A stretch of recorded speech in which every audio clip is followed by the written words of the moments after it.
எப்ப பார்த்தாலும் சாப்பாடு சாப்பாடு. இனிமேல் சாப்பாடை பத்தி பேசினா வாய் இருக்காது. வாயில கடிச்சு விட நான்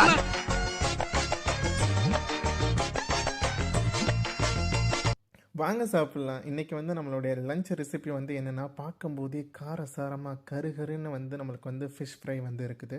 கூடவே வந்து சோறு சுட சுட வந்து உதிரியான நம்மளுக்கு வந்து சோறு இருக்குது. அதுக்கப்புறம் அதை விட பிசைஞ்சு சாப்பிட்றதுக்கு வந்து நமக்கு அழகான மீன் குழம்பு, அதுக்கப்புறம் அதை தொட்டுக்கிட்டு சாப்பிட அவரைக்காய் கூட்டு, அதுக்கப்புறம் ஃபைனலாக அதை சாப்பிட்டு முடிக்கிறதுக்கு ஜீரணமாகறதுக்கு ரசம்.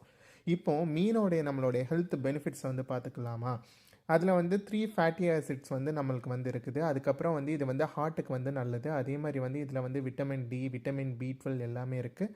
அதே மாதிரி வந்து மீன் வந்து நம்மளுடைய கண்ணுக்குமே ரொம்ப நல்லது. அவரைக்காயோட வந்து நம்மளுடைய ஹெல்த் பெனிஃபிட் வந்து என்னென்னா, நம்மளுக்கு வந்து பேட் கொலஸ்ட்ராலை வந்து கம்மி பண்ணுது. அதே மாதிரி வந்து பிளட் ப்ரெஷரை வந்து கம்மி பண்ணுது. அதுக்கப்புறம் வந்து மசில்ஸ் வந்து க்ரோத் ஆகிறதுக்கு வந்து ஹெல்ப் பண்ணுது. அதே மாதிரி வந்து நம்மளுடைய மசில்ஸுக்கும் அதே மாதிரி வந்து பல்லுக்கும் வந்து நம்மளுக்கு வந்து கால்சியம் வந்து நம்மளுக்கு வந்து கொடுக்குதுங்க. நன்றி, வணக்கம்.